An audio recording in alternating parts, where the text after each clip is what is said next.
amid the majestic mountains of Tibet, where the wind whispers ancient tales between deep valleys and snow-capped peaks touch the clouds. There lies a monastery that holds an extraordinary story. A story that transcends time and challenges everything we think we know about communication, wisdom, and the true meaning of silence. The sun had yet to rise when the monastery's bells began to toll, calling the monks to their morning meditation. Among the shadows of the ancient hallways, a serene figure moved with the grace of one who carried decades of spiritual practice. It was the silent monk, as everyone called him, though no one knew his true name. For 40 years, his footsteps echoed through the monastery's stone corridors, but his voice had never been heard. Not even a whisper had escaped his lips since the day he first crossed the temple gates as a young man, his eyes alight with determination. His arrival had been marked by a single gesture, a deep bow to the headmaster, and a serene smile that, from that moment, became his signature.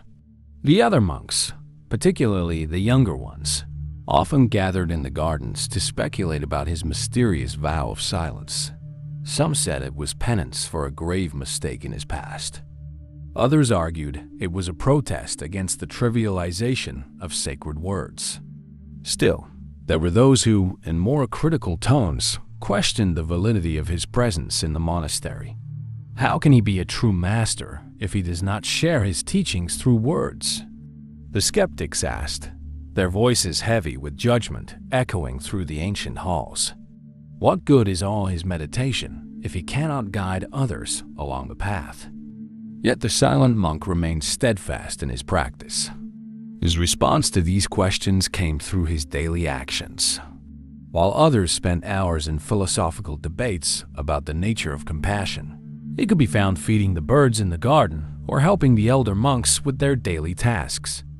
His silence, far from being a barrier, became a living presence that filled the monastery with a unique quality of peace.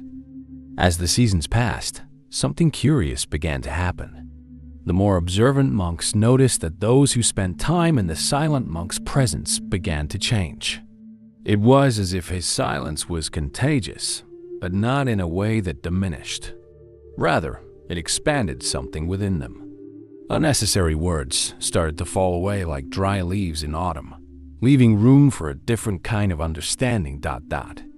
One particularly significant morning left a lasting mark on the monastery. A group of novices, frustrated by what they deemed an useless presence, decided to confront him directly. They approached him as he meditated in the garden, their minds full of questions and accusations. But something extraordinary happened when they stepped into his space of silence. The serenity emanating from him was so tangible that one by one, they felt their questions dissolve like mist under the morning sun. In that moment, they understood they were witnessing a different kind of teaching. The silent monk wasn't merely refraining from speaking. He was embodying a fundamental truth that many sought but few could grasp. Some truth is so profound that words would only diminish their meaning. His silence wasn't empty or barren, but full of life and significance. It was a silence that taught through living example, showing that sometimes the greatest act of wisdom is knowing when not to speak. In his stillness, he became a mirror in which each person could see their own nature, their restlessness, and, eventually, their own capacity to find peace in silence. As the monastery awakened with the first rays of sunlight, the silent monk was already in his personal sanctuary, the vast garden that stretched across the temple grounds. It was there, among flowers and trees, that his silent wisdom manifested most profoundly and touchingly. Under his care, the garden had transformed into something extraordinary. It was not just a place of beauty, but a living reflection of his unspoken teachings. Each plant, each flower, each small bed told a different story. Visitors seeking answers often found more than they expected among those blossoms. One particular morning, a young monk, tormented by doubts about his spiritual path, sought the silent monk in the garden. He found him tending to a small bamboo shoot struggling to grow. The young monk began pouring out his frustrations. How can I know if I'm on the right path? Why does my meditation not progress? Why can't I find the answers I seek? The silent monk did not reply with words. Instead, he led the young monk along a path through the flowers. He stopped first at a bed of orchids. Some blossoms were fully open, displaying their complete beauty, while others remained tightly closed, waiting for their time.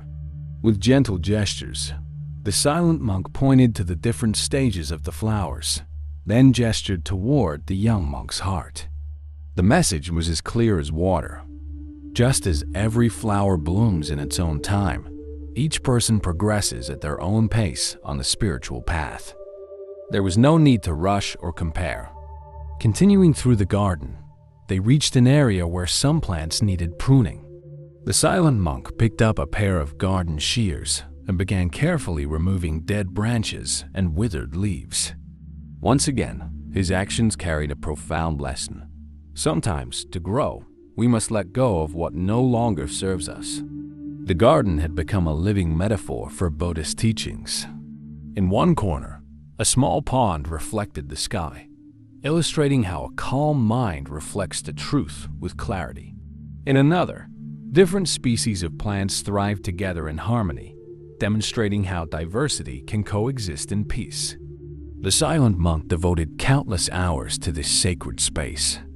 While others spent their free time in philosophical debates, he worked with his hands in the earth, demonstrating through action what others tried to explain with thousands of words. His labor in the garden was his meditation, his silent sermon. One of the garden's deepest lessons emerged through the changing seasons. During the harsh winter, when everything seemed dead and lifeless, the silent monk continued his work with the same dedication.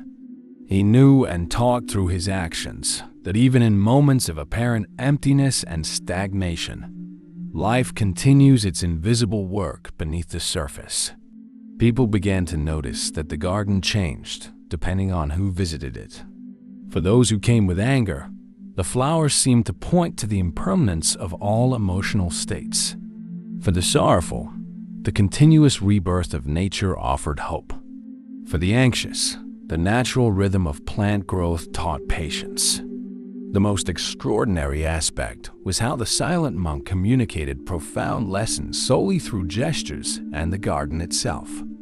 One day, when a group of important visitors arrived expecting lengthy discourses on enlightenment, he simply led them to a lotus flower emerging from the mud. In that moment, they understood more about spiritual transformation than they ever could through 1,000 words. Thus, the garden became more than just a green space. It was a living classroom, where the deepest lessons were taught without words, where wisdom was conveyed through the work of hands and the attentive observation of nature. It stood as a living testament to how silence, when combined with mindful action, can be the most eloquent teacher of all. The monastery had stood for centuries atop the mountain, enduring countless trials from nature. Yet on that particular night, a different kind of storm was approaching. The sky, usually filled with brilliant stars, was shrouded in heavy, dark clouds that promised more than just rain. The elder monks, skilled in reading the signs of nature, warned everyone to seek shelter immediately. The wind began to howl through the ancient stone structures, like a wild beast announcing its arrival. The first drops of rain, thick and heavy, struck the ground with unusual force. As everyone rushed to the safety of the main temple, someone noticed that the silent monk was not among them. Through the rain-streaked windows, they could see him still in the garden, moving with a surprising calm amid the intensifying storm. "He's lost his mind," shouted one of the younger monks, his voice nearly drowned out by the roar of the wind. "We have to bring him inside." But the wiser monks held the younger one back, urging him to watch. The silent monk moved with purpose. In his hands, he carried large bamboo leaves he had gathered earlier. With precise and careful gestures, he began crafting small shelters over the youngest and most vulnerable seedlings in the garden. Each of his movements was a dance with the storm. When the wind blew harder, he bent with it, flowing rather than resisting. The rain now fell in dense sheets, but he continued his work. His soaked robes clung heavily to him, yet his movements remained graceful and determined. For every young sapling, for every newly blossomed flower, he built protection. He wasn't merely saving plants, he was safeguarding the future of the garden, the promises of beauty and life yet to come.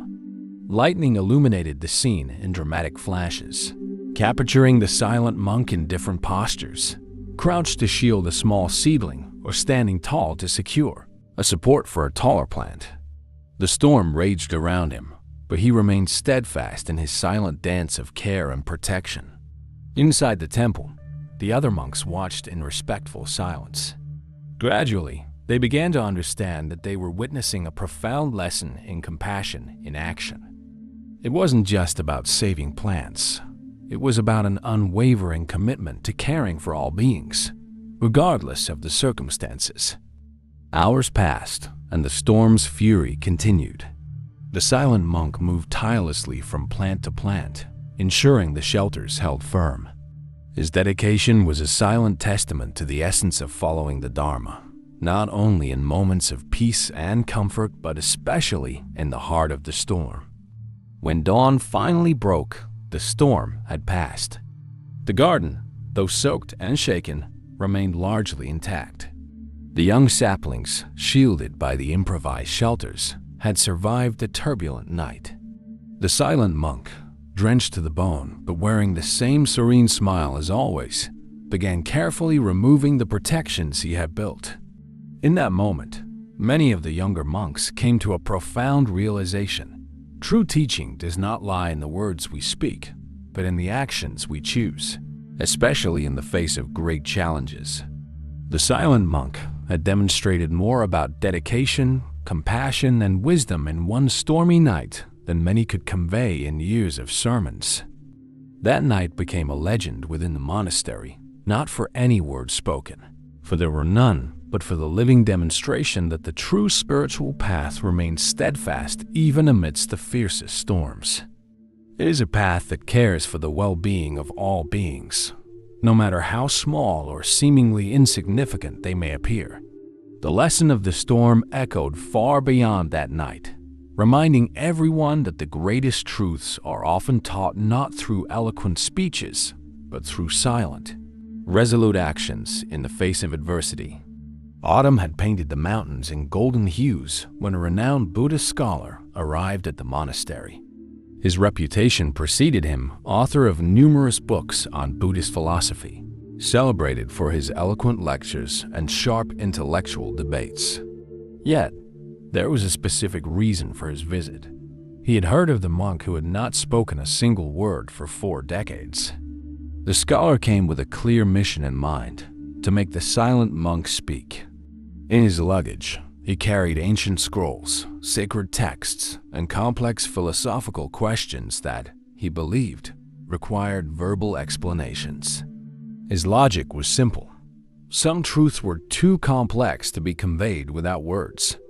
When he found the silent monk in the garden, the scholar wasted no time. He began unrolling his scrolls, quoting ancient texts in Sanskrit and Pali, and posing elaborate questions about the nature of reality, the essence of emptiness, and the different stages of enlightenment. His voice, honed by years of lecturing, echoed through the garden. The silent monk continued tending to the garden, listening attentively as he removed weeds from a flower bed. Occasionally, he would look up and smile, only to return his focus to the soil and plants. This only fueled the scholar's frustration. How can you consider yourself a master if you do not answer the fundamental questions of the Dharma? The scholar demanded, his voice tinged with challenge. What kind of teaching hides behind silence? Hours passed, and the sun began its descent in the sky. The scholar continued his monologue, now pacing back and forth, gesturing with growing agitation. His throat grew dry, his energy waned, but his determination remained steadfast. Then, the silent monk did something unexpected. He rose calmly, picked up a small gardening spade and handed it to the scholar. He pointed to an empty patch of soil beside him and gestured invitingly. The scholar, initially puzzled, accepted the spade more out of courtesy than willingness. He began to dig alongside the monk, still attempting to maintain his stream of questions and arguments. But gradually, as his movements synchronized with the monk's, something began to shift.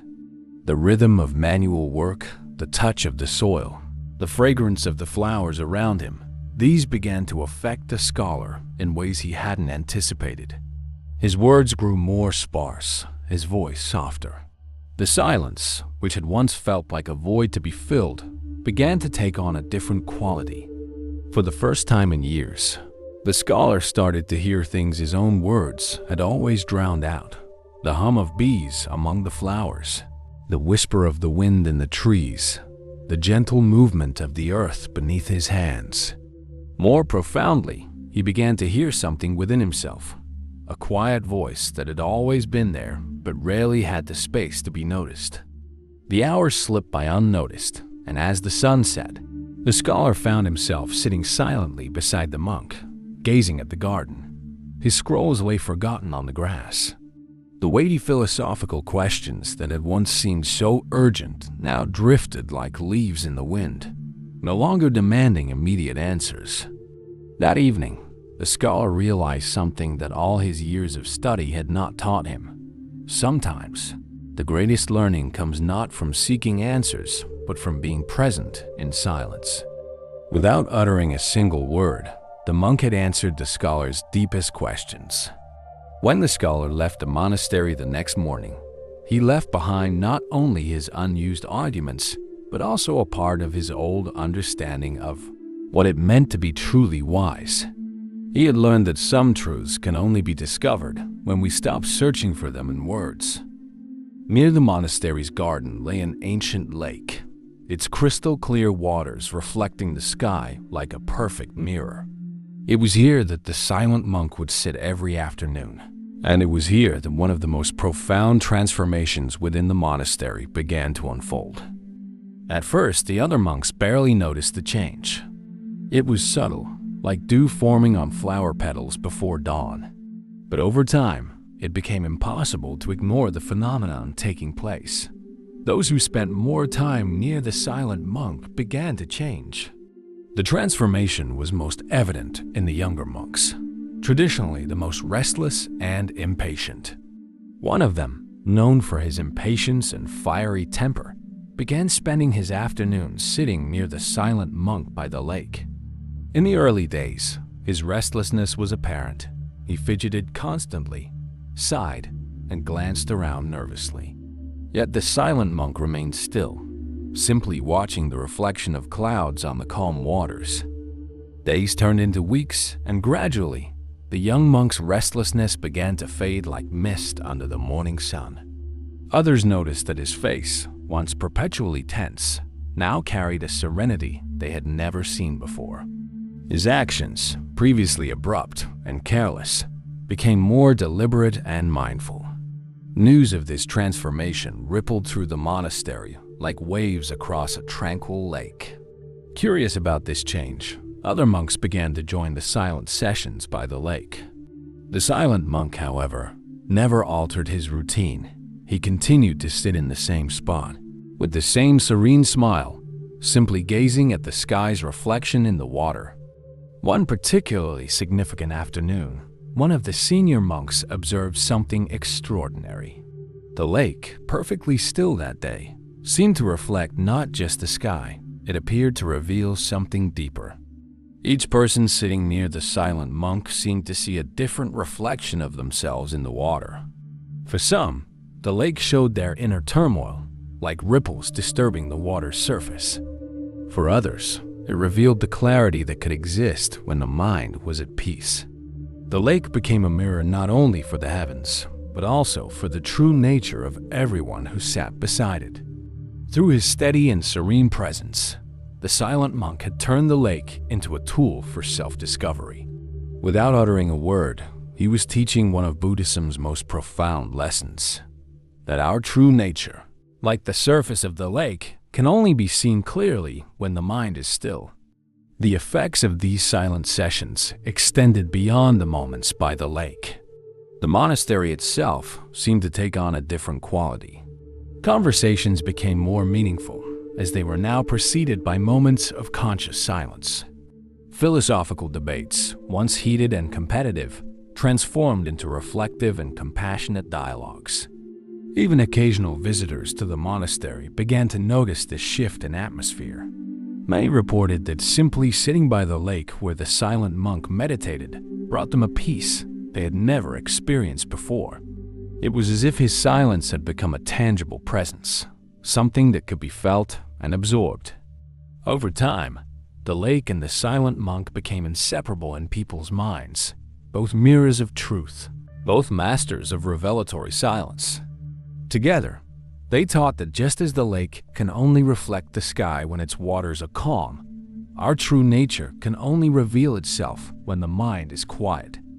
The deepest lesson that emerged from these silent afternoons was the realization that everyone carried within them the capacity to find this same serenity. The silent monk was not merely demonstrating his own peace, he was reflecting the possibility of that peace within each person. And so, the lake became more than just a body of water. It transformed into a sanctuary of self-discovery, a place where silence spoke louder than any words, and where each individual could find, in the calm reflection of the waters, a glimpse of their true nature. Autumn leaves danced gently through the air as the monks noticed something was different that morning. The silent monk, who would typically be found in the garden before sunrise, had yet to leave his small chamber. The air seemed heavier, charged with a significance everyone could feel, but no one could explain. When the monastery's eldest abbot entered the silent monk's room, he found him seated in meditation, his face illuminated by a serene smile.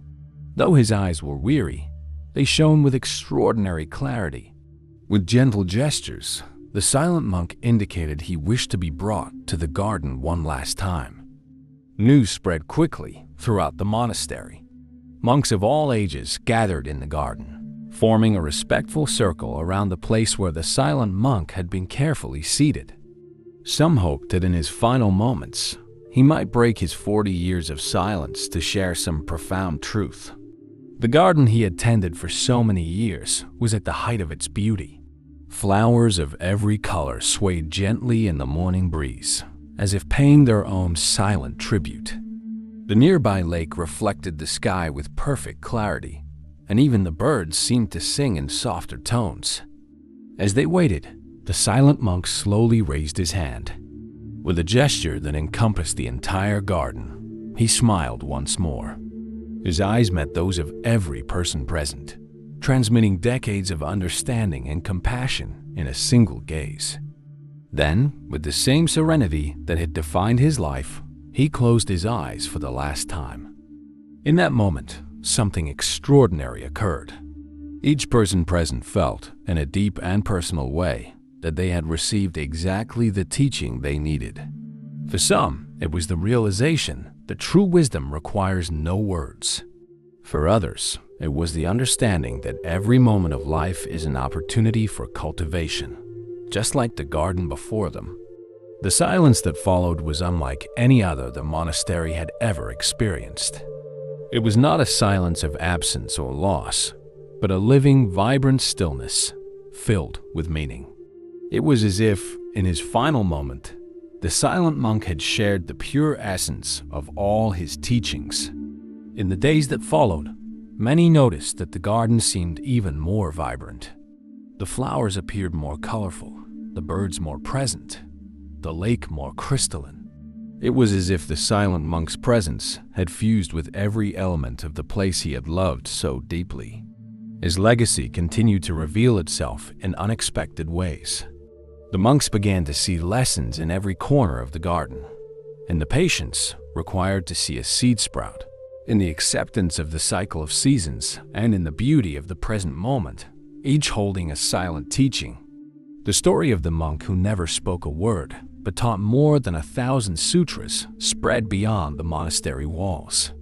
Visitors traveled from afar to see the garden, and experienced the special silence that lingered in the air. Many reported that simply sitting there brought them insights that years of study had failed to provide. His deepest teaching, all understood, was not in what he left unsaid, but in what he chose to embody. His life was a living testimony that the greatest truths do not need to be spoken, they are lived, moment by moment, in every conscious action, every compassionate gesture, and every instance of full presence. And so, even after his passing, a silent monk's silence continued to teach, echoing through time as a timeless reminder that sometimes the greatest gift we can offer the world is simply to be our true selves, in total presence and mindful silence. The story of the silent monk endures, not as a distant legend, but as a living teaching that blossoms anew with every generation that visits the monastery. His garden, maintained with the same care and devotion by his successors, has become a sacred space where people seek not only peace, but a deeper understanding. What he taught transcends the barriers of time and language. In a world increasingly filled with noise, where words often lose their meaning through overuse, his message grows ever more relevant. He showed us that silence is not absence, but presence, a transformative force that allows us to connect with truths deeper than words could ever express. Through 40 years of mindful silence, he demonstrated that true communication happens on a level far deeper than the verbal. Every flower he planted, every act of compassion he offered, every moment of silent presence, all spoke louder than any sermon ever could. His final lesson, delivered in the garden he loved so dearly, continues to resonate, that sometimes the greatest act of wisdom is simply to be present. That silence can be our greatest teacher, and that the deepest truths are those we discover not through the words of others, but through our own direct experience. The legacy of the silent monk reminds us that in a world so focused on speaking, perhaps our greatest contribution can sometimes be to listen with our hearts, with total presence, allowing silence to reveal truths beyond what words can convey. And so, his final teaching lives on. That true power lies not in how much we can say, but in how much we can be present, aware, and open to the wisdom that only silence can unveil.